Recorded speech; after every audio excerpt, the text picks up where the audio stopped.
Hola a todos, bienvenidos a otra inmersión profunda con nosotros.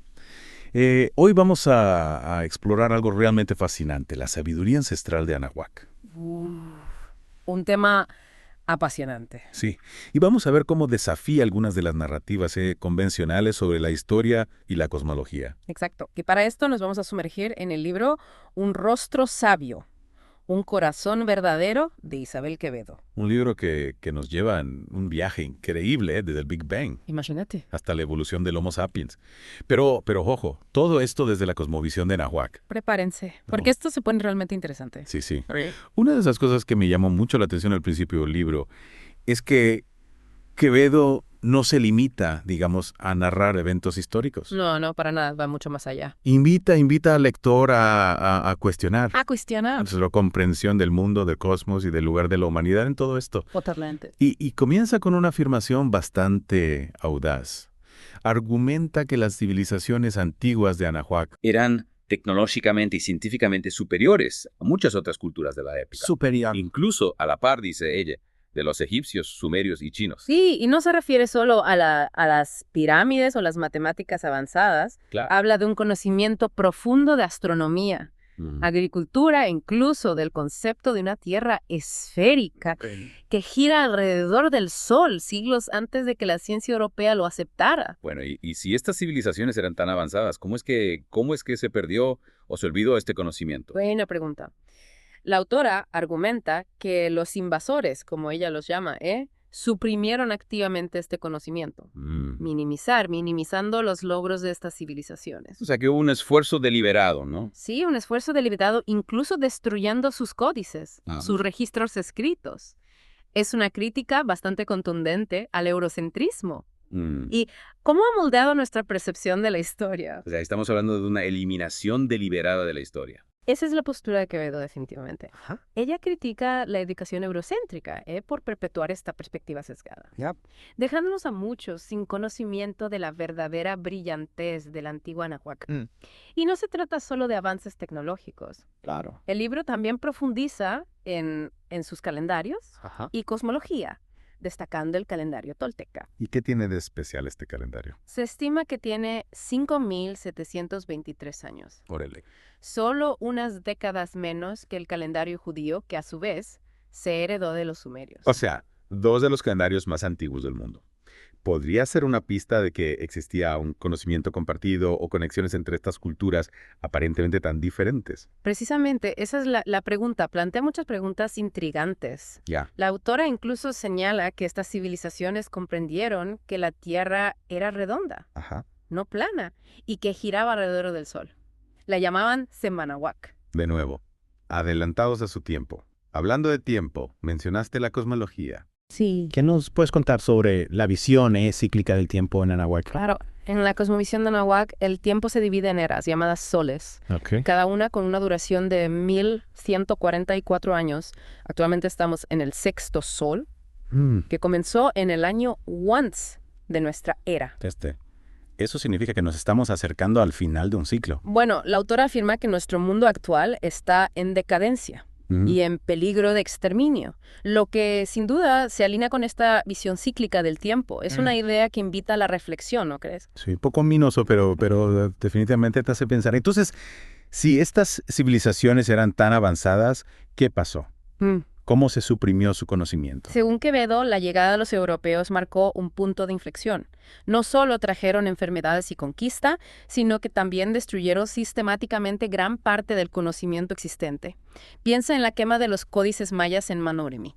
Híjole. Una trágica pérdida de sabiduría invaluable. Es desgarrador imaginar la magnitud del conocimiento que se pudo haber perdido. ¿Y cómo propone la autora que recupere este conocimiento? Esta forma diferente de ver el mundo. Comienza desafiando el nombre que usamos para el continente, América. Argumenta que el nombre original era Izachitlan, que significa lugar de abundancia. Dije Achitlan. Me gusta cómo suena.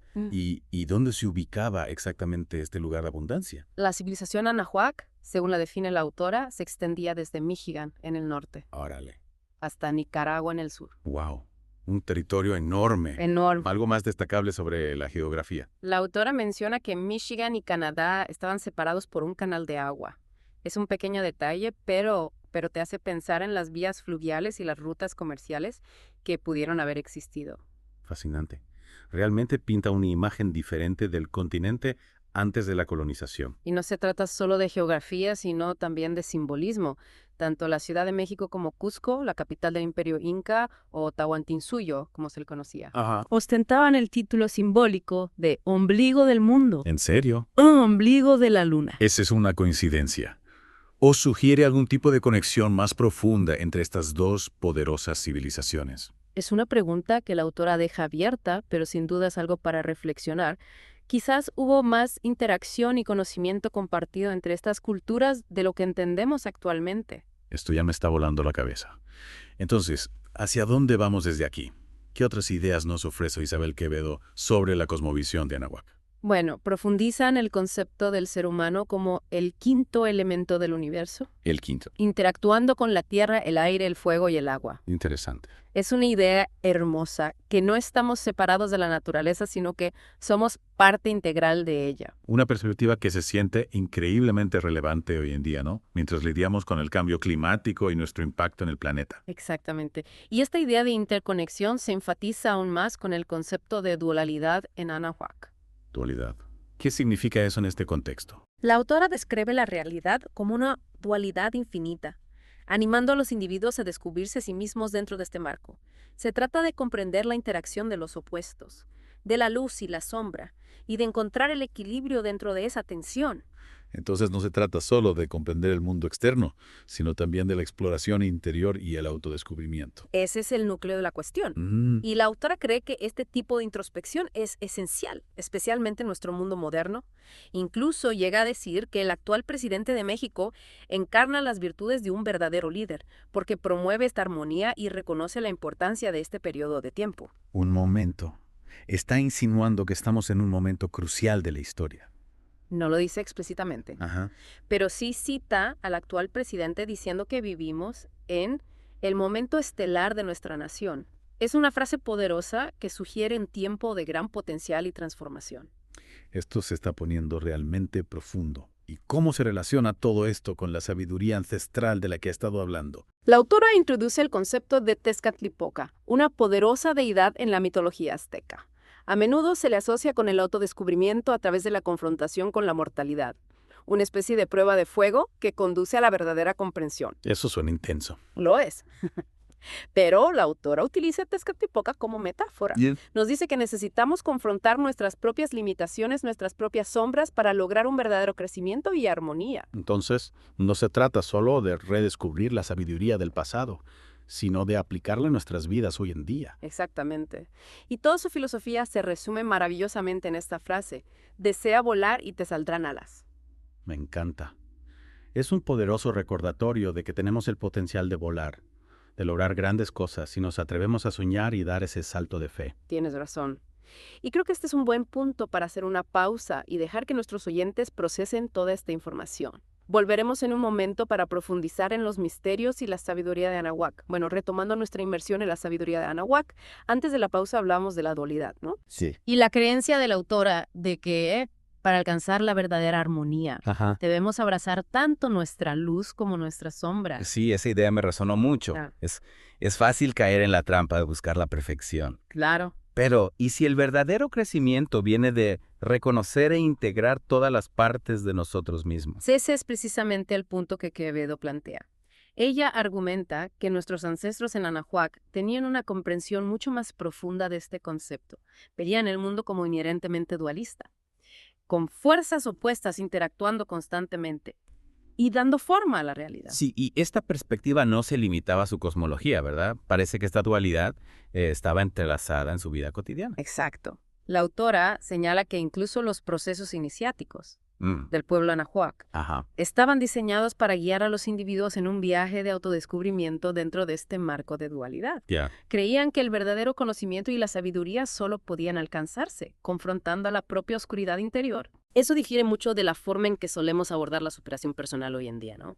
Oh. Que a menudo se centra en la positividad y la autoafirmación. Así es. Pero la autora nos sugiere que nos regodeemos en la negatividad. Más bien, Aboga por una comprensión más holística de nosotros mismos. Una que reconozca tanto nuestras fortalezas como nuestras debilidades, nuestras aspiraciones y nuestros miedos. Entonces, ¿cómo llevamos esto a la práctica? ¿Cómo podemos abrazar la dualidad de una manera que conduzca al crecimiento personal y a la armonía? La autora nos ofrece un punto de partida.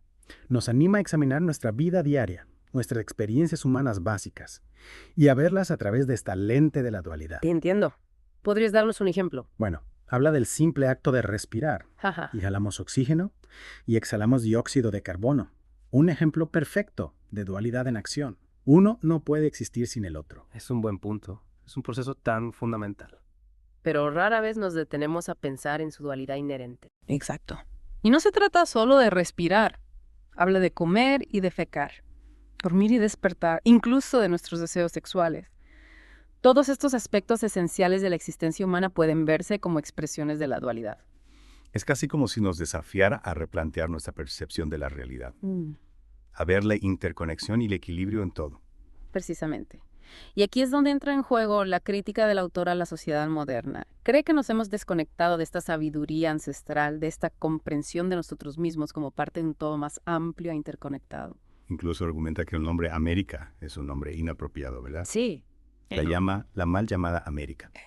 Y nos recuerda que el nombre original del continente era Izachichitlan, lugar de abundancia. Cree que este cambio de nombre simboliza la eliminación del conocimiento y la cultura indígenas. Y parece especialmente preocupada por el impacto que esto ha tenido en los jóvenes. Por supuesto. Lamenta el hecho de que muchos jóvenes mexicanos de hoy en día desconozcan su propia sabiduría ancestral y los increíbles logros de sus antepasados. Atribuye esto a un sistema educativo eurocéntrico que no ha reconocido ni honrado la rica historia y el conocimiento de las culturas indígenas. Es una reflexión que da que pensar, pero también parece optimista, ¿verdad? Sin duda.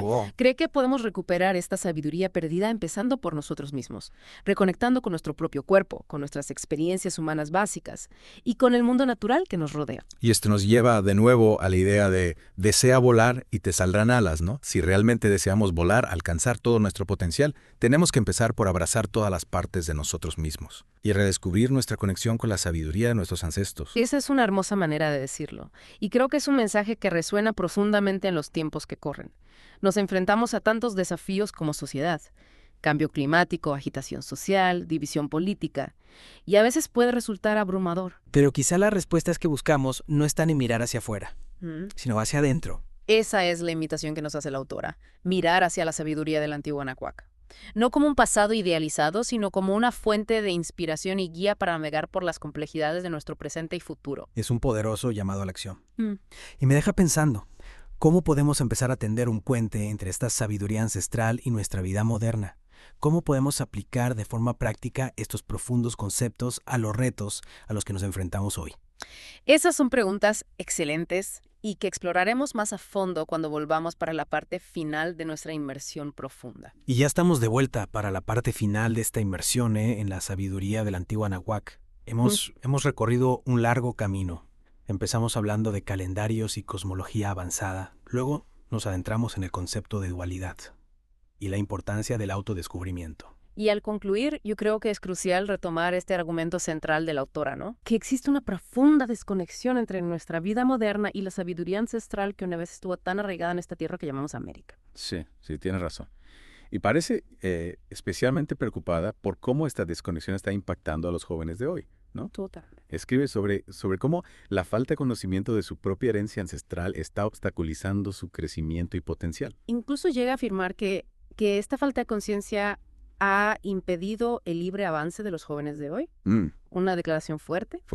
Pero que habla de su profunda convicción de que reconectar con esta sabiduría ancestral es esencial para nuestro bienestar individual y colectivo. Entonces, ¿cuál es la solución? ¿Cómo podemos cerrar esta brecha? La autora no ofrece una respuesta simple, pero sí proporciona algunas pistas poderosas. Enfatiza la importancia de la introspección, ¿no? De mirar hacia adentro y examinar nuestras propias vidas a través de la lente de esta sabiduría ancestral. Y usa la metáfora de Tezcatlipoca, la deidad azteca, para ilustrar este punto. Exactamente. Recordemos que Tezcatlipoca se asocia a menudo con el autodescubrimiento a través de la confrontación con nuestra propia mortalidad, una imagen poderosa. y que habla de la idea de que el verdadero crecimiento a menudo proviene de enfrentar nuestros miedos y abrazar la plenitud de nuestra experiencia humana, tanto la luz como la sombra. Es un concepto, desafiante, sin duda. Pero creo que también hay una profunda belleza en él, ¿no? Se trata de aceptarnos completamente y ver el mundo con los ojos abiertos, reconociendo la interconexión de todo. Y ahí es donde entra en juego el llamado a la acción de la autora, ¿no? No solo a redescubrir esta sabiduría ancestral, sino a aplicarla activamente en nuestras vidas modernas. ¿Cree que al hacerlo podemos empezar a sanar las heridas del pasado y crear un futuro más armonioso? Es una tarea difícil, pero no puedo evitar sentirme inspirado por su mensaje. Nos recuerda que tenemos una opción, ¿no? Seguir por el camino de la desconexión y la fragmentación, o abrazar la sabiduría de nuestros ancestros y forjar un nuevo camino, uno que honre la interconexión de todas las cosas. Y tal vez, como ella sugiere, al reconectar con la sabiduría de Anahuac, podamos encontrar nuestras propias alas y elevarnos a alturas que nunca creímos posibles. Es una hermosa visión y creo que todos podemos aspirar a ella. Para concluir esta inmersión profunda, quiero dejarles con las propias palabras de la autora. Desea volar y te saldrán alas. Desea volar y te crecerán alas. Que todos encontremos el coraje para abrazar todo nuestro potencial y crear un mundo que refleje la sabiduría y la armonía de nuestros ancestros. Muchas gracias por acompañarnos en este increíble viaje de descubrimiento. Hasta la próxima, sigan explorando, sigan cuestionando y sigan buscando la sabiduría que reside dentro y alrededor.